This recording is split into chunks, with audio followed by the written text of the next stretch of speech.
Hi everybody, and a very warm welcome to Susannah's Kitchen, wishing you a very Merry Christmas.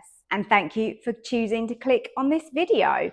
So we make everything in the Ninja Foodi here, and Christmas is no exception. Of course, I don't expect you to be making a whole Christmas dinner for like 10 people using just one Ninja Foodi, but these recipes aren't just for Christmas Day. These recipes are for the full festive season. So I've got you covered with everything from party nibbles, starters, main courses, desserts, drinks. I've got the full works going on this December, so I really hope you enjoy these videos. Don't forget to give me a like below and subscribe to my channel as well. So today's recipe is an exclusive cookbook recipe.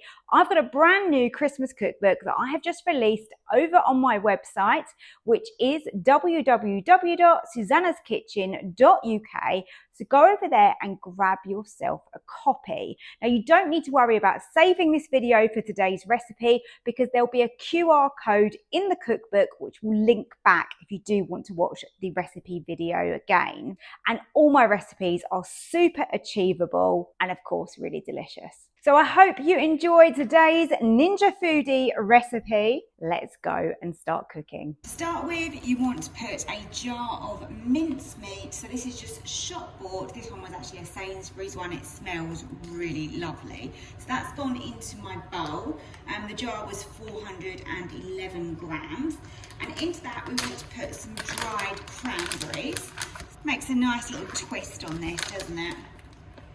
Anything with cranberries is festive as far as I'm concerned. And now we want to zest the lemon and the orange. And then let's zest this in. So loads of really nice festive flavours going into here. By buying your pastry and buying your mincemeat, you've got a really nice, easy start, but adding these extras is really going to make all the difference to giving it lots of flavour. So the orange done, now we can move on to the lemon.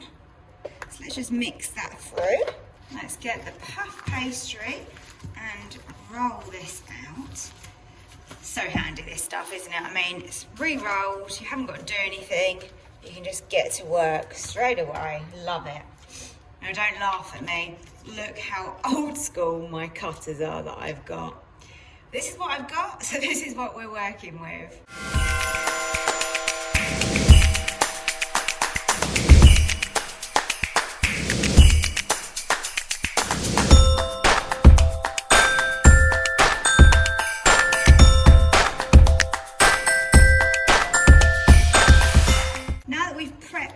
Pastry and done the cutting out, I'm going to grab a board here and we're going to need to put these into the fridge. So one step at a time. So let me just show you one, because obviously you don't want to watch me do all of these. I think it's probably sensible to have a little bit of parchment paper on here just to stop them from sticking. So here is my first star, and you want around a level teaspoon of mincemeat for each one.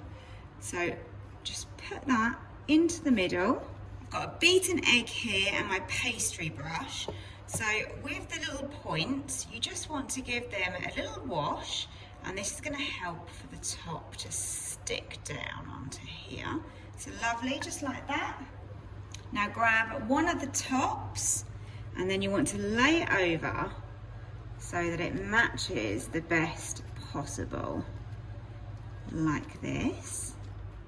And the idea is that this is going to puff up around it and we're going to see some of that gorgeous mincemeat on each one. Now the pastry, you want to give that a little brush of egg wash as well. To finish it off, we want a little bit of demerara sugar and we just sprinkle that over. Oh, that's going to go lovely and crispy, and obviously add even more gorgeous sweetness to those. So that is how you do one. Let me finish the rest. You'll get loads of leftover pastry, and of course we don't want to waste that, so I'm going to re-roll this and cut some more out of it. Before I bake these, I'm going to put them in the fridge for 30 minutes. I cooked these on bake in my Ninja Foodi in batches and they came out beautiful. All that's left to do is give these a lovely dusting of icing sugar.